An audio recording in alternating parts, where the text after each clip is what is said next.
فلا أقسم بمواقع النجوم وإنه لقسم لو تعلمون عظيم إنه لقرآن كريم في كتاب مكنون لا يمسه إلا المطهرون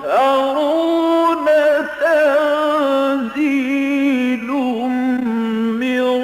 رب العالمين.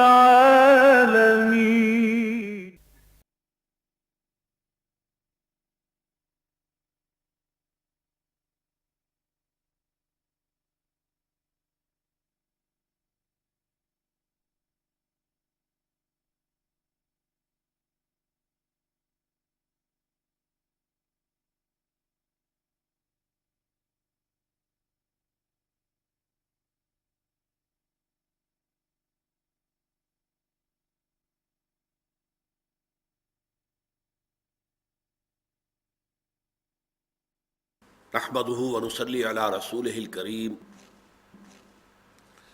اما بعد فاعوذ بالله من الشيطان الرجيم بسم الله الرحمن الرحيم يا ايها الذين آمنوا اتقوا الله حق تقاته ولا تموتن الا وانتم مسلمون واعتصموا بحبل الله جميعا ولا تفرقوا واذکروا نعمت اللہ علیکم اذ کنتم اعداء فألف بین قلوبکم فاصبحتم بنعمته اخوانا وکنتم علی شفا حفرة من النار فانقذکم منها کذالک یبین اللہ لکم آیاته لعلکم تہتدون وَلْتَكُن مِّنكُمْ أُمَّةٌ يَدْعُونَ إِلَى الْخَيْرِ وَيَأْمُرُونَ بِالْمَعْرُوفِ وَيَنْهَوْنَ عَنِ الْمُنكَرِ وَأُولَٰئِكَ هُمُ الْمُفْلِحُونَ وَلَا تَكُونُوا كَالَّذِينَ تَفَرَّقُوا وَاخْتَلَفُوا مِن بَعْدِ مَا جَاءَهُمُ الْبَيِّنَاتُ وَأُولَٰئِكَ لَهُمْ عَذَابٌ عَظِيمٌ يَوْمَ تَبْيَضُّ وُجُوهٌ وَتَسْوَدُّ وُجُوهٌ فَأَمَّا الَّذِينَ اسْوَدَّتْ وُجُوهُهُمْ أَكَفَرْتُمْ بَعْدَ إِيمَانِكُمْ فَذُوقُوا الْعَذَابَ بِمَا كُنتُمْ تَكْفُرُونَ وَأَمَّا الَّذِينَ ابْيَضَّتْ وُجُوهُهُمْ فَفِي رَحْمَةِ اللَّهِ هُمْ فِيهَا خَالِدُونَ تِلْكَ آيَاتُ اللَّهِ نَتْلُوهَا عَلَيْكَ بِالْحَقِّ وَمَا اللَّهُ يُرِيدُ ظُلْمًا لِلْعَالَمِينَ وَلِلَّهِ مَا فِي السَّمَاوَاتِ وَمَا فِي الْأَرْضِ وَإِلَى اللَّهِ تُرْجَعُ الْأُمُورُ صدق اللہ العظیم رب اشرح لي صدری ویسر لي امری واحلل عقدۃ من لسانی یفقہوا قولی اللہم ربنا الہمنا رشدنا واعذنا من شرور انفسنا اللہم ارنا الحق حقا وارزقنا اتباعہ وارنا الباطل باطلا وارزقنا اجتنابہ اللہم وفقنا لما تحب وترضى آمین یا رب العالمین۔ یہ سورہ آل عمران کا 11واں رکوع ہے، اور اگرچہ اس کی ابتدائی 3 آیات کا میں تفصیل کے ساتھ درس دے چکا ہوں، تو بقیہ رکوع کے مضامین کی مناسبت سے پہلی ان 3 آیات پر بھی اجمالاً گفتگو ضروری ہے۔ تمہیداً یہ بات دوبارہ نوٹ کر لیجئے کہ سورہ بقرہ اور سورہ آل عمران جو آپس میں جوڑے کی شکل میں ہیں، انہیں بہنیں بھی آپ کہہ سکتے ہیں، دونوں کا معاملہ یہ ہے کہ دونوں کے تقریباً برابر نصف 2 حصے ہیں۔ پہلے حصے میں اہل کتاب سے خطاب، جو کہ سورہ بقرہ میں بنی اسرائیل سے ہے، یہود سے ہے، اور سورہ آل عمران میں نصارہ سے ہے، جو ہم پڑھ چکے ہیں۔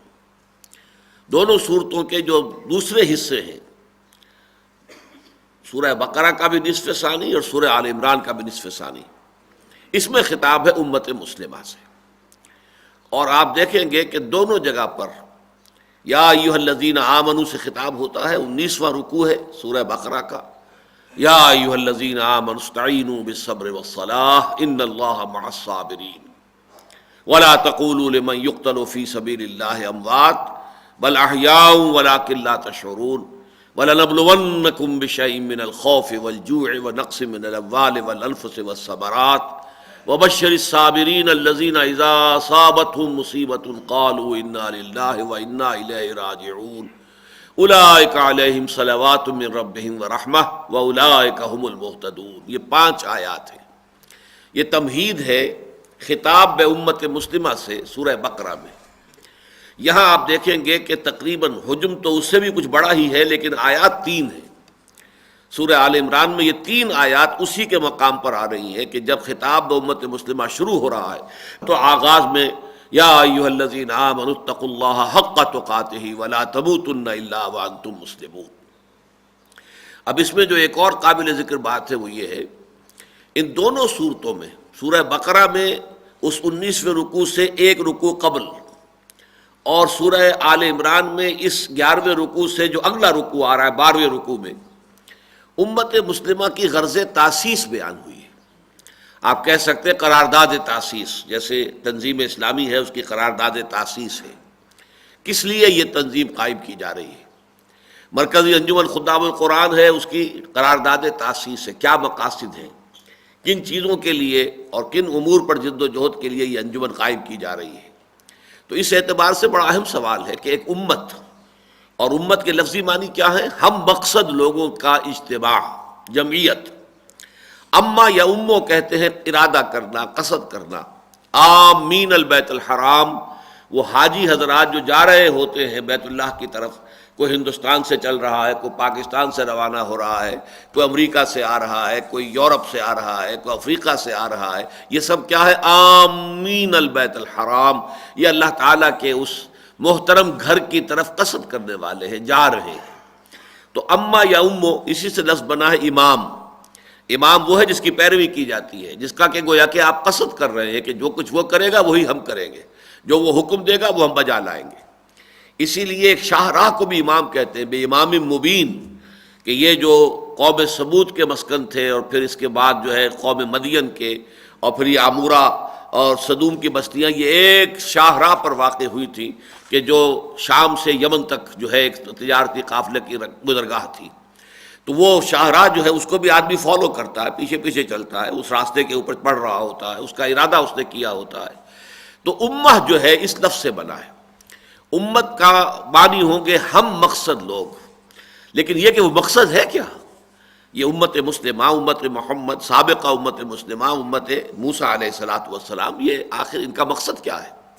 تو اس مقصد کو معین کیا گیا ہے سورہ بقرہ میں بھی اور سورہ آل عمران میں بھی۔ سورہ بقرہ میں فرمایا گیا وَكَذَلِكَ جَعَلْنَاكُمْ أُمَّةً وَسَطًا لِتَكُونُوا شُهَدَاءَ عَلَى النَّاسِ وَيَكُونَ الرَّسُولُ عَلَيْكُمْ شَهِيدًا، اور اسی طرح ہم نے تمہیں ایک درمیانی امت بنا دیا ہے تاکہ تم گواہی دو پوری نوع انسانی پر، اور ہمارے رسول محمد صلی اللہ علیہ وسلم گواہی دے تم پر، اور پر سے مراد ہے خلاف، یعنی حضور تمہارے خلاف گواہی دیں گے کہ اے اللہ تیرا جو دین مجھ تک آیا تھا جبرائیل کی وساطت سے علیہ الصلاۃ والسلام، وہ میں نے ان لوگوں کو پہنچا دیا تھا۔ اب یہ ذمہ دار ہیں، یہ رسپانسیبل ہے، یہ جواب دہ ہیں۔ یہ اگنورنس پلیڈ نہیں کر سکتے، یہ نہیں کہہ سکتے کہ ہمیں تو پتہ نہیں تھا، ہمیں تو معلوم نہیں تھا، ہم تک تو بات پہنچائی نہیں گئی۔ جیسے کہ سورہ نساء میں ہم دیکھیں گے کہ انبیاء اور رسول کی بعثت کا مقصد بیان ہوا ہے، لئلا یکون للناس علی اللہ حجۃ بعد الرسل وکان اللہ عزیزا حکیما، تاکہ رسولوں کی آمد کے بعد لوگوں کے پاس اللہ کے محاسبے کے مقابلے میں کوئی عذر اور کوئی حجت باقی نہ رہ جائے۔ تو اس کو ختم کرنے کے لیے اللہ تعالیٰ اپنے انبیاء اور رسول بھیجتا رہا، اور وہ گواہی دیں گے قیامت کے دن کھڑے ہو کر۔ اسی سورہ نساء میں نقشہ کھینچا گیا ہے فَكَيْفَ إِذَا جِئْنَا مِن كُلِّ أُمَّةٍ بِشَهِيدٍ وَجِئْنَا بِكَ عَلَىٰ هَٰؤُلَاءِ شَهِيدًا، جس پر کہ حضور صلی اللہ علیہ وسلم کی آنکھوں سے آنسو روا ہو گئے تھے۔ کیا ہوگا اس دن، کیا بیتے گی اس دن، جس دن کہ ہم ہر امت پر ایک گواہ کھڑا کریں گے اس کے خلاف، پروزیکیوشن وٹنس کی حیثیت سے، سرکاری گواہ کی حیثیت سے، اور اے محمد صلی اللہ علیہ وسلم آپ کو ہم کھڑا کریں گے ان کے خلاف گواہ بنا کر۔ تو اس پر حضور کی آنکھوں سے آنسو روا ہو گئے۔ اس حوالے سے وَكَذَلِكَ جَعَلْنَاكُمْ أُمَّةً وَسَطًا، ہم نے تمہیں درمیانی امت بنا دیا ہے، اور درمیانی امت سے مراد یہ سورہ حج کے آخری رکوع سے بات واضح ہو جاتی ہے کہ اب محمد صلی اللہ علیہ وسلم اور پوری نوع انسانی کے مابین لنک